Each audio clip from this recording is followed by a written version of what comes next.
G'day guys, how you going? Hope you're all doing very well. This evening I have another movie review. Now this is a thriller from the UK, released in 2012, directed by a Swedish director named Thomas Alfredson.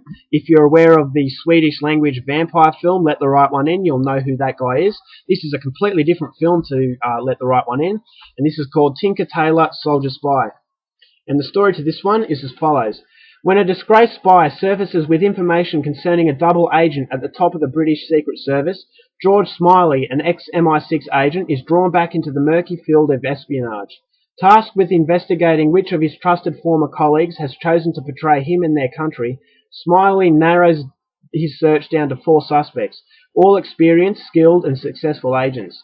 However, past histories, rivalries and friendships make it far from easy to pinpoint the man who is eating away at the heart of the British establishment. So at the start of the film, it's based in the UK Secret Service, the MI6, and it's during the Cold War, so tensions between the British and the Russians is at an all-time high.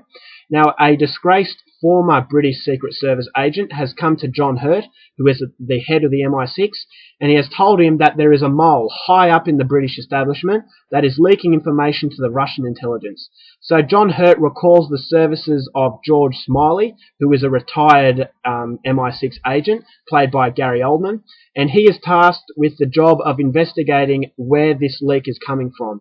So during the investigation, George Smiley narrows it down to 4 suspects. Now, each of these suspects were once trusted colleagues, but he quickly learns that these 4 cannot be trusted because it's definitely coming from one of these 4. Where it's coming from, he's not exactly sure, but his investigations lead him to find out who this mole is and to put a stop on the leak. So it's as far as I'm going to go with the synopsis. It's a very complicated film, but hopefully I've done the basic the basic plot justice, and makes you want to go out there and see this one for yourself. Now my thoughts on this film. I was really excited to see if Thomas Alfredson was a true great director or just a one-trick pony, whether or not he could branch out into other genres and make an equally fascinating film as Let the Right One In. I think it's a little bit unfair to compare everything to Let the Right One In. That was a movie that only comes once in a while, but I really expected something to be of a very high standard, and I got something of a very high standard in this film, and it shows that he is a great director because it's completely different from Let the Right One In, although having said that, he has borrowed elements from Let the Right One In and he has put it into this film. Now don't get me wrong, they are 2 completely different movies, and if you enjoyed Let the Right One In, I'm not sure if you're going to enjoy this one. However, Thomas Alfredson has taken his trademark cinematography and he has brought it into this one, which I really appreciated. I thought the mood was set perfectly with the cinematography in Let the Right One In, and it's also set perfectly in this one. The director has a very unique vision of the world, and I thought that it's a very grey vision, it's a very paranoid vision. And this movie, the vision that he had for this movie was portrayed excellently because of the colours. It's not a happy-go-lucky movie, there's no bright colours, and it's just very dark and dank, and I actually thought that suited what the film was all about. It's about betrayal, it's about lies and dirty rats, and basically that's what the cinematography betrays. So, fantastic cinematography, very unique Thomas Alfredson style, and that once again is another sign of a very good director. Now, as I said, basically that's the only similarities. Let the Right One In, I'm sorry that I compared the 2 films so much, but it's pretty much the only film I know Thomas Alfredson from. Let the Right One In had a great pacing, whereas this one has a very tedious pacing, but it's done for a reason.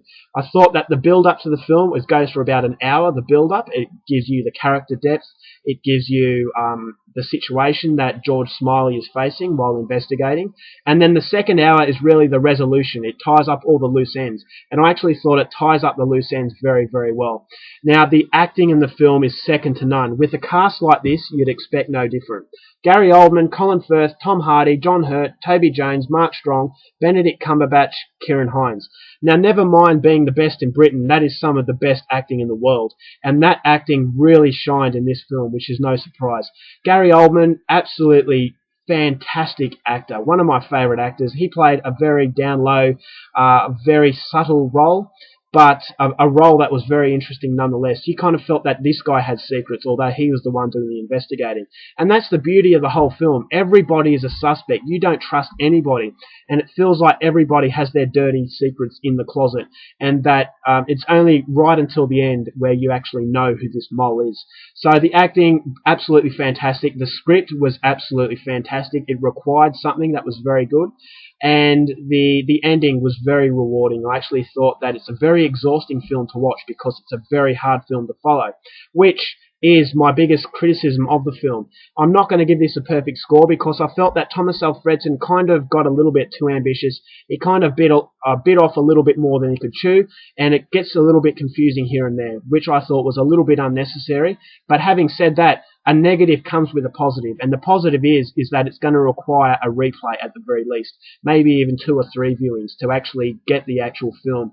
And maybe that's what Thomas Alfredson wanted. He wanted to make layers. He wanted to make it not so understandable the first time to make you want to go and see it again. So for that reason, a lot of people have slagged this movie off. A lot of people have told you not to even bother. Personally, I love the way it was done. It's an espionage film like no other. It's not a James Bond movie, so don't be misled into that. If you're a person with a low attention span and you don't like your more intellectual films, I would say stay well away from it. But for me, I thought the fact that you have to concentrate from start to finish, you have to concentrate throughout the entire film, you have to concentrate on each and every scene of dialogue, I thought that was a unique experience, and it really requires your brain, and it's a brain teaser. And the director was right. At the end of this film, you should feel exhausted, which is what I felt, because I was just trying to piece everything together, and then something new happens, and you're trying to piece that together, and something new happens, you're trying to piece that together. So it really is a movie that's going to require your brain. Now, there is a lot of flashback scenes that intertwine with present-day scenes. I thought that it doesn't tell you when this is going to happen, so once again, that's another flaw. It's a very minor flaw, but it is kind of hard to follow sometimes, so just be very careful of that. But if you want a very unique film from a very unique director, I would highly recommend this one. I loved it. I'm going to give this one a 4.5 out of 5. A movie that is, as it says on the front, stylish and sophisticated.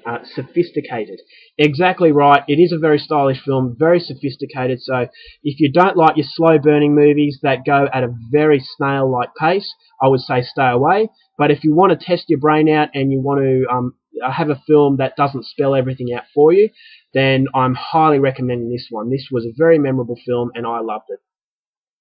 Alright guys, that's my review. I hope you enjoyed it. Until next time, keep watching movies, and I'll see you later. Bye.